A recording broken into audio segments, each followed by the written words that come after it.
All right, so what we're looking at here is the new Discovery Optic XED 6 to 36 by 56. So this is a really large scope, 6 to 36 magnification range, which is kind of seems like the new standard. This one has a 35 millimeter tube. Obviously, this is first focal plane, and we've got exposed turrets on both sides.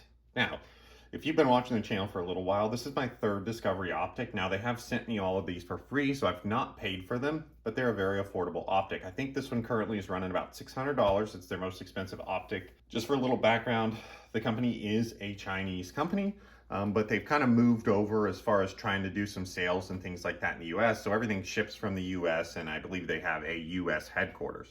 Now, I've been working with them for probably over a year now, and all the products I've got from them have been high quality, haven't had any issues with them. I've even tested some of them for a long time, so I pretty well started to really enjoy these scopes, right? I've got three of them. This would be the Mona Lisa Vito of the three that I have. But anyway, so this is gonna be the first video with this scope. This scope is gonna get used a lot. As you can see, it's currently mounted on my 6BRA, my Aero Solus action. So this is a gun I shoot all the time. So this is going to get shot a lot. I actually pulled off a Loophole Mark V from this to kind of test this optic, right? So this is like the same kind of zoom range and things like that. So we're going to test this a little while, and we're going to see if I have any, cons versus my $2,000 Loophole Mark V. Anyway, so we have our parallax, we've got our illumination. We've got a nice throw lever on here. Everything is nice and smooth, just like all my Discovery optics. They're really just well thought out. I mean, design wise and fit and finish, they just feel really, really high end. As you can see, they are very large, which is kind of nice, right? It adds a little bit of weight to your gun if you're trying to shoot, a heavy gun. These are also their rings. I haven't had any issue with their rings either. Now, this, I believe now, is the only scope. Well, I think there's another 35 millimeter tube scope that comes with rings. The rest of the rings you have to buy separate. They used to all come with them, but I guess they're just now dropping them with the 35 mil. But anyway, the turrets on this are very interesting. As you can see on top here, we can hand screw this off, which is actually pretty neat. Now, one thing to note that I noticed with these that are a little different from my other Discovery optics. So if I zoom in, there is a slight play in these turrets if you don't get this all the way tight.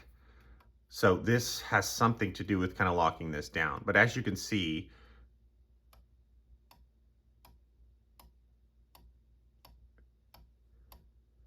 right, they are very tactile and audible turrets. But now if you notice, if we go back the other direction, do you see how there's just the slightest amount of play in them?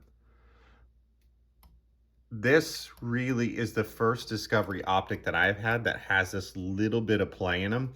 And it seems to be really dependent on if this is all the way tight. Now, generally for me, right, I would just lightly lock this down by hand, because it doesn't really matter usually on most scopes. But on this scope, you really want that to be fairly snug, and it eliminates most of that play. Now, again, I don't know that this is going to be a issue in practice. This also has a 0 stop, tracking guaranteed. Obviously, the windage turret is exactly the same. But that is the one thing that I have noticed, that there is just the slightest amount, right? You can see it there. Like, it's very slight, but my other Discovery scopes do not have that. Again, it seems like it's eliminated by tightening this down, but again, I'm probably not going to go crank on this and make this super tight and eliminate that play most of the time. I'm oftentimes switching from barrels and things like that, so scopes get zeroed really quick. They get rough zeros, and this is coming off all the time. But I think this is a really, really neat option to have this to where I can take this off, right? So if I can unscrew this by hand here, be sure that we're on 0.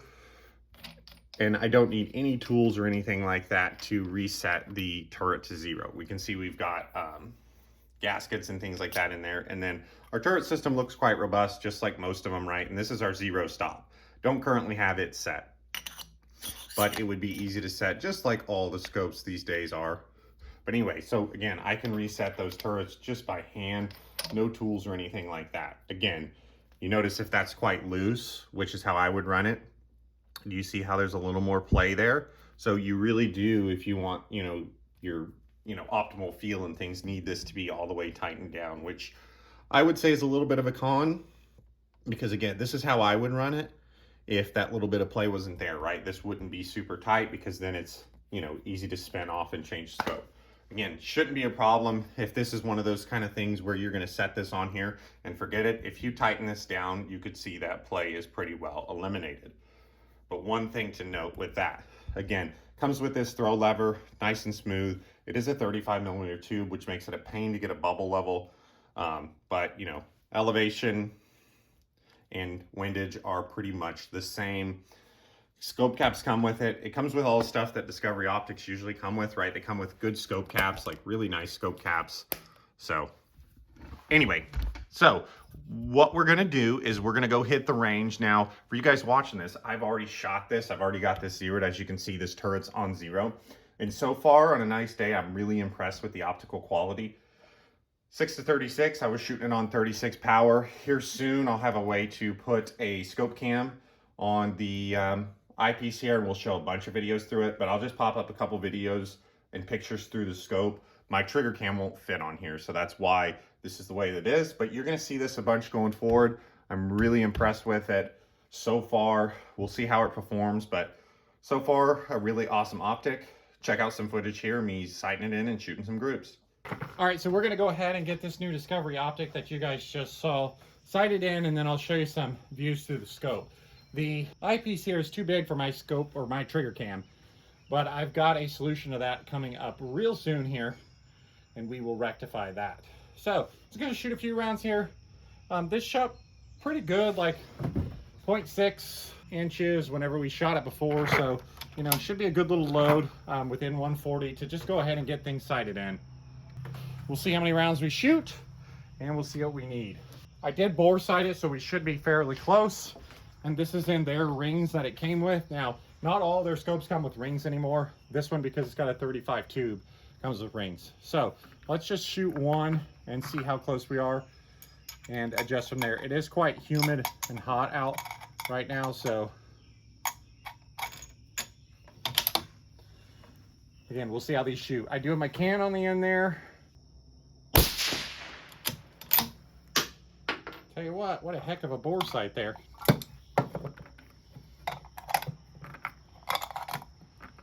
Might be the best one I've ever done.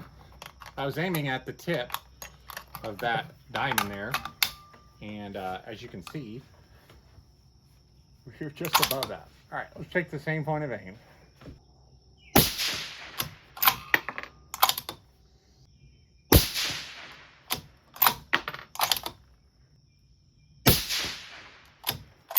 Okay, not bad. Oh, I got one more, don't I?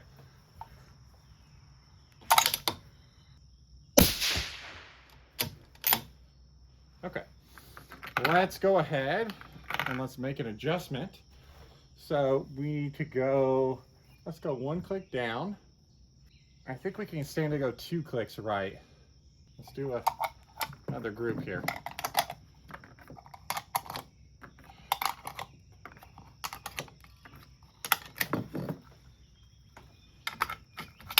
We'll go to the right there.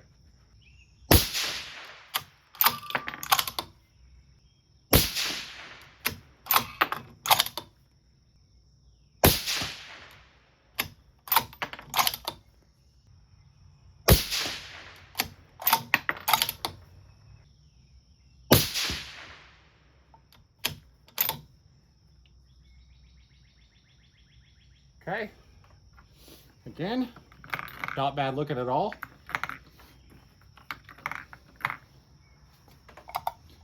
We're gonna go ahead and send 5 more into that. We'll do a 10-shot group. Everybody's loves these larger sample size stuff.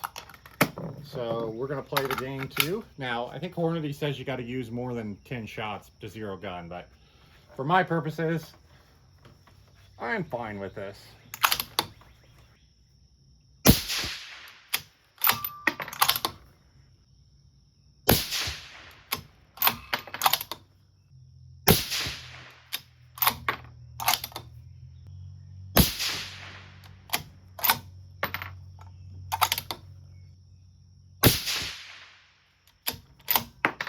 Do we have one more? No, that's all of them. All right, so this is also kind of like not a random load. If you guys watch the channel, you guys saw probably this load in the past. I did work up like a real, quick, literally I just loaded up 3 5-shot groups, and I picked the one in the middle today to use. And you know, it looks like it's pretty darn good. So I also played with 2 suppressor covers. You guys might be able to tell, but there are 2 can covers on here. And that seemed to have really helped as far as Mirage goes. Now, velocity on those, via our Rangecraft, we had an average of 30.41, SD of 4.4. So that's on 15 shots, ES of 15.4. So, looks like a pretty darn good load to me, especially with almost no workup with the 80 grain ELDVT. So, this is a 28-inch 6BR. I never mentioned that. And again, this is that scope we just talked about. Aero Solus Action 2. Love this action. Just awesome for the money. This is the Obsidian. So, hope you guys enjoy this one. Thanks for subscribing, and we'll see you next time.